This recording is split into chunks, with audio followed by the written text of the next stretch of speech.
സുഹൃത്തുക്കളെ, ഇന്നലെ രാത്രി കരിമ്പിൽ ചുള്ളിപ്പാറ റോഡിന് പോകുന്ന ഭാഗത്ത് കെ പുട്ടുവഴിയുടെ പരസ്യ പ്രചരണാർത്ഥം ആളുകൾ ഫ്രീ ആയിട്ട് ലൈവ് പുട്ട്, വെള്ളപ്പം, കടലക്കറി, ചിക്കൻ കറി ഒക്കെ വാങ്ങിക്കാനുള്ള വൻ ക്യൂ ആണ് ഇപ്പോൾ നമ്മൾ കണ്ടുകൊണ്ടിരിക്കുന്നത്.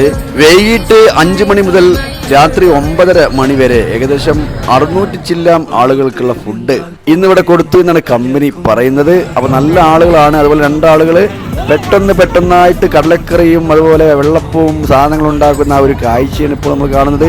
ഇവിടുന്ന് അങ്ങോട്ട് നീണ്ട നിരയാണ് ആളുകൾ ഇങ്ങനെ വന്നുകൊണ്ടിരിക്കുകയാണ്. അപ്പോൾ ആ ഒരു ദൃശ്യം ചെറിയൊരു ഷോർട്ട് വീഡിയോയിൽ നിങ്ങളെ കാണിച്ചു എന്ന് മാത്രം.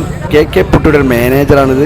ഇതിവിടെ എത്തിച്ചില്ല. കെ എം ഷാഫിയുടെ വാക്കുകൾ പുട്ടുപൊടിനെ കുറിച്ച് പറയുകയാണെന്നുണ്ടെങ്കിൽ കുറേ കാലമായി നല്ലൊരു ടേസ്റ്റിലും രുചിയിലും ജനങ്ങൾക്ക് ആവശ്യമുള്ള രൂപത്തിൽ തന്നെയാണ് കെ പുട്ടുപൊടി വിതരണം ചെയ്തിട്ടുള്ളത്.